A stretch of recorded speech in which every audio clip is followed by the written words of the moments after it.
Hi there, it's Carl Irwin, the Common Magician, and we're going to do a little bit of a demonstration here on card cheating. I've got a deck of cards here, and we have a couple of cards we're interested in. We need to get a couple of aces we'll work with.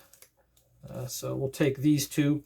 We've got here the ace of hearts and the ace of clubs, ace of hearts, ace of clubs.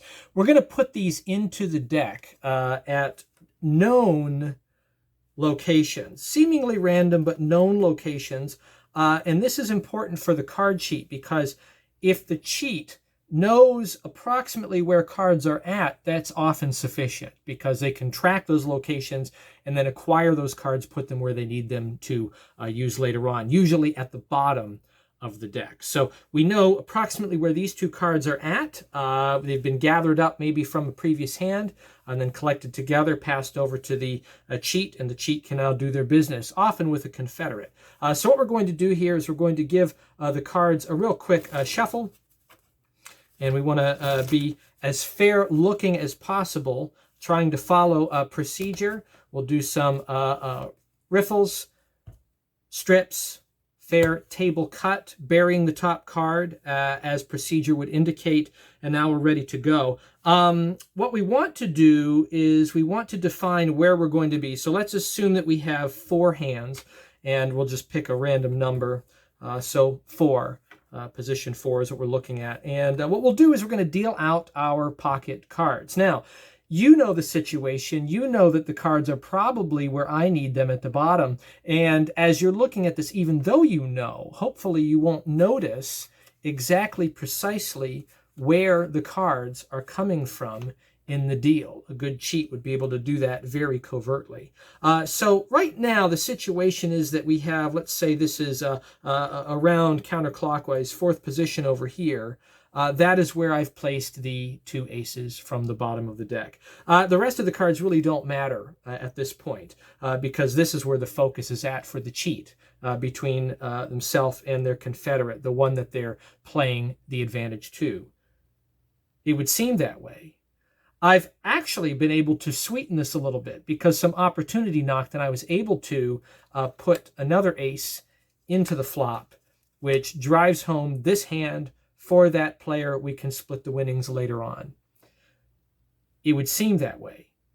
But I am a cheat after all. What I've actually been able to do is I've been able to acquire and stack in cards that give me the absolute win, and I split with all the money.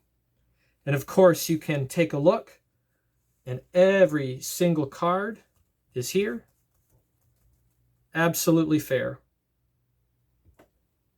That's a demonstration in card cheating. Good luck with that. Happy magicking. So this is a addendum tutorial to the last video, just talking about some other concepts just a little bit further, very quickly. Not a lot of philosophical discussion here, but just some ideas to consider. I was just going to put that performance out by itself and let it sit there, but there's actually a number of discrepancies in there that I know you're going to call out. And I want to just address them and point out that these discrepancies can be very useful when putting together a routine. So first and foremost, what I want to address is that secondary deception need not be some kind of secondary force or something like that. Secondary deception can be any other kind of very simple, easy, accessible ruse that allows you to get away with your stack, right? It just heightens the narrative a little bit. In this case, what we're dealing with is exactly what we've been talking about. It's just a stack. Here's the stack. I have this slug at the top. It's fairly sizable. It's not quite a quarter. It's probably about 1/5 of the deck. And it has ace of clubs, indifferent cards, king of spades, so ace and then 2 indifferent, then king, ace of hearts, 2 indifferent, and then the king of diamonds. And then the next 3 cards, ace of spades, 2 indifferent cards, and then the remaining 2 kings on the end. And this is what's going to be dealt out at the reveal. So these are sitting on top. Now, at the beginning of this, I had the aces in hand, and this is the secondary deception. So what we're doing is I've removed the 2 of hearts and the 2 of clubs from the deck. I've taken those out. I've put those aside because what I wanted to do is I wanted to be able to do at least a casual spread at the beginning to remove a couple cards. And then I wanted to be able to do a very fair and open spread at the end where if someone freeze framed on this, you could look at it and you would see that every card is there and there's no duplicates of any kind. What I did is I took out these 2s and then I created these gaffs. I've got 2 aces, but if you look at the opposite index, you see that this has a 2 of clubs on it and this has a 2 of hearts. I use 2s because there's no pips in the area right near the index. So that way, if these show up in a spread, you can have quite a margin of white there and they look like what they appear to be. They look like 2s. So these are the gaffs that I'm using. And what I have is I have these positioned in the deck kind of closer to the middle to the bottom. And I'm prepared to pull them out, hiding those indices, and then move on with the effect. So here's the whole thing with some of the details added onto it. Again, I'm just justifying that you can create a gambling demonstration that hits pretty hard, but uses the most basic control because we're using the narrative to make this appear to be much more than it is. We're cheating at cheating, right? If a magician can't cheat at cheating, then what good is their work? You got to be able to lie about lying if you're going to be lying, right? So that's what we're looking at here. I've got the deck of cards. The first thing that I do in the presentation is I give a really, really shallow spread. I leave the top quarter or so sitting there, and then I spread the rest of the deck over. And then I'm looking for cards, and I settle on the ace of clubs. I push it up so the index is hidden. The ace of hearts, I push it up so the index is hidden. The real aces are hidden up in this block over here, which you can't see where my slug is at. No one's looking at that. I'm giving it cover anyway. And then I can bring the spread together, turn over, and strip out these cards. So I know that my indexes are down here. These are the indexes I need to cover. They're on the bottom side, okay? So I can pick these cards up, and I can say that we've got these 2 cards of interest, which are the ace of clubs, ace of hearts. I then proceed to place these back into the deck at seemingly random locations, and I talk about how the cheat would know relative locations, and that gives them an advantage because they can track. We're talking about shuffle tracking here, something we are not going to do. We're not going to shuffle track at all. All we're going to do is deal out this slug. Okay, and we'll talk about that in a minute. But we're talking about principles that simply are not going to be applied. But we look a lot more skilled than we really are. Okay, so I've got these 2 cards in here. I spread them to show that that's where they're at. I talk about shuffle tracking. I square them up fairly. I don't do any funny moves like a multiple shift kind of move, which is what you would normally do. You would normally put them in there. You do a multiple shift to get them to the bottom, and that would be a whole other sleight that you would have to learn. We're essentially doing no sleights at all. We're just controlling the top stock, doing a couple of false cuts. It's all we're doing, stuff we've already talked about. So now I'm set up to proceed from here. I'm going to do my shuffle, retaining that top 5th. What I'm going to do, because it's a large block, and again, I'll talk about the nature of the block here in a minute as we get to the reveal. I'm going to lift probably 2/3 off. I'm going to take a lot more on the top, and that way I can riffle fairly and leave a big chunk, about 1/4 of this on top. And then I push them together. I reverse it. I take about 1/4 to 1/3 on the bottom over here. I riffle these together, maintaining that top stock, square it up, and then I can go directly into my false strip. I do 2 undercuts, and then I false strip the last third, which is the actual slug. And then I do a double undercut. I take 2 from the top, put them 2 from the bottom, put them on top, and then I transfer the break, as I taught in the previous videos. And then I get the other hand away. I pause for a second, not even a second, just a moment. And then I do what appears to be a fair table cut. And I mention we do a fair table cut. And then I drop the top back on top. As I bring this back, what I'm saying really matters, because what I'm going to do is recalibrate what has just happened. I have done nothing fair. There's nothing about that really looked fair if you know how it's supposed to be done. But again, I'm a cheat. I can cheat with my words, right? I take them back, and then I quickly recap and recalibrate, and I say, we do a couple of riffles, we do strip, and then we do a fair table cut, being sure to bury the top card. I didn't do that, okay? But I say that I did that because that is the procedure that you would do in fair shuffling. So there's an interesting principle here, and that is to make sure that you're lying about what you're doing, right? If you want them to know that you buried the top card, you could, one, bury the top card and have a slight that compensates for that, or don't bury the top card and in a delay of time, recap that you did, right?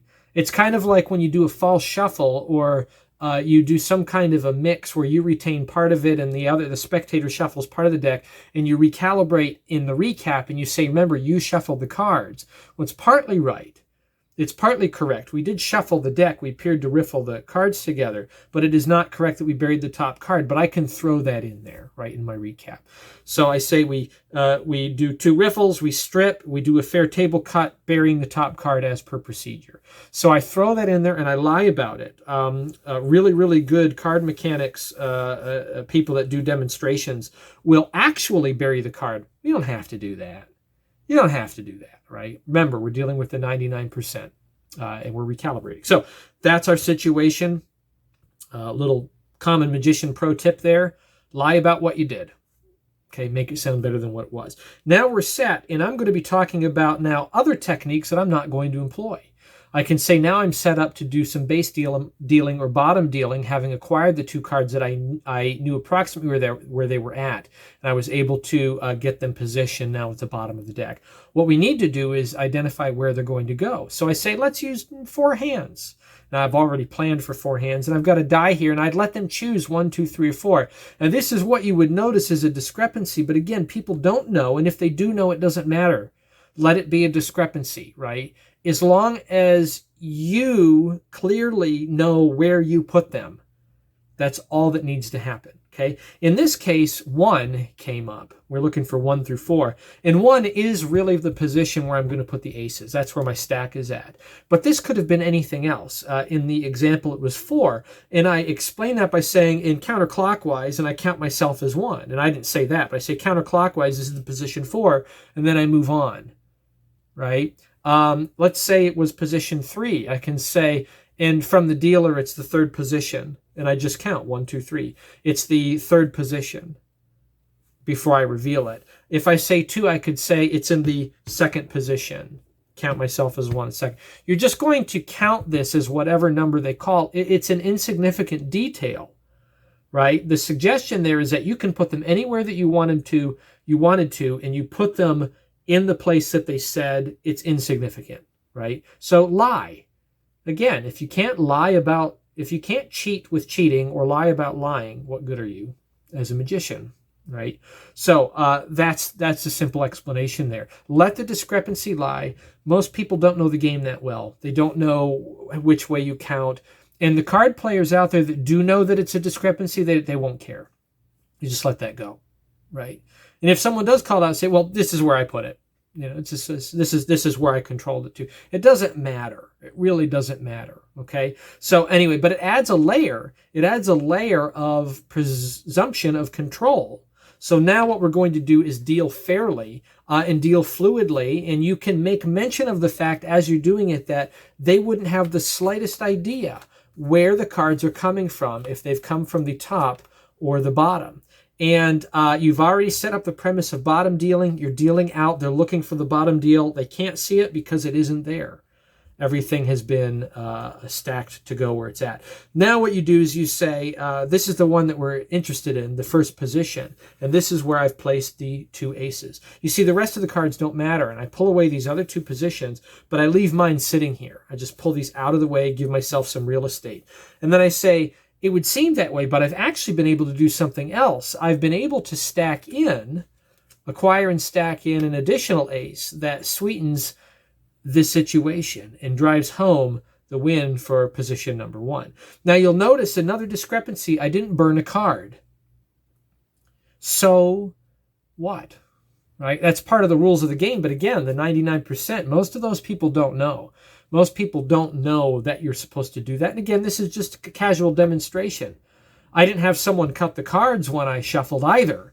It doesn't matter, right? I'm giving my narrative, and that's all they're hearing. Okay, so the reason why I didn't bother to burn a card, I could have stacked them in, but it would have made it 2 cards thicker. I'm trying to keep this as tight as possible, right? I could end there, and that could be my demonstration. I could put the other 2 aces in here, right? And that would be a pretty good effect as well.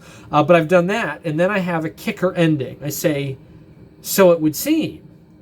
But what I've really been able to do, and again, I would burn between both of these, but I'm not going to. That's 3 cards that I've kept out of my slug, and that makes it beneficial to me. I put down the kings, and I say, I am a cheat after all. I've been able to acquire myself 4 of a kind, and I can take all the money for myself and split. And now I'm set up in a situation with my gaffs where the indices down here are the false ones on those 2 aces. I turn the deck over, and I'm now able to do a fair spread. And as I see those 2s pop up, I just make sure that it doesn't spread into the the pips for the aces. But I've got my 2 of hearts here, my 2 of clubs over here, and I don't want to see that, right? I want to make sure that I have a nice even spread here. But this is fair. You could freeze frame this. Someone could look at that online if you're really concerned about online presentation, and you would have your gaffs in order. So that's the secondary deception that makes this kind of routine work out. All I have done in terms of difficulty is retained a top stock on a riffle shuffle, and I've done triple false cuts, a couple of them, double undercut. I've done nothing difficult at all. This is extremely easy to do, but very impactful and very powerful because of the narrative that I'm delivering. Another thing about these gaffs, I'm talking about doing this for video. There are actually effects out there. There's one really big one that's on the market, without mentioning it, that actually depends on you flatly lying to the audience in the reveal. You're showing something that is not what you say it is, right? I could have those aces in there. I could do a spread like this, and I could say, and every card is here on the table just as you would expect. And you say that, and then you can just kind of pick everything up and move on. You can lie about, you don't have to have gaffes. You can just lie about the situation, have a couple of duplicates in there, and that's sufficient enough. You really don't have to cover every absolute detail and base unless you are doing a video presentation like this where someone can freeze frame and look back at it. And even then, really, who cares, you know? But when you're performing live for people, I guess that's the point I'm driving home, is lying about what you're showing. Have the guts to have discrepancies and just lie like a rug about them. You can go a long way just with that one technique. The more direct example of that is a miscall, right? A miscall where you look at something, you could say, and this is where your Queen of Hearts is, right on top of the deck, right? I'm miscalling the card. Now, there might have been a Queen of Hearts in my hand at one point, but now I'm saying that it's sitting here at the top of the deck where we left it, but it's actually a 6 of clubs. A miscall is when we're lying about something that's not verified, right? You can't verify it. In this case, we're lying about something that's out in the open, but because of the time that we're giving, it can't really be verified, but it doesn't matter. Everything else, all of this surrounding truth that they've been able to see, helps to bolster this teeny little lie that we're telling in the middle of it. So don't be afraid to tell bold-faced lies about the little details that heighten the experience. It's also, another place this is done is in mentalism, where you take credit. Right? Mentalists take credit for things that happen by chance all the time. That's really exactly the same kind of thing. You're telling a small lie. It's not the focus of the effect. It's not the bulk of the effect. It's not the main concept in the effect, but it is one little additional detail that helps to bolster everything else around it. So when opportunity knocks, tell the lie and make everything else even that much better. So anyway, that's it. Good luck with that. Happy magicking.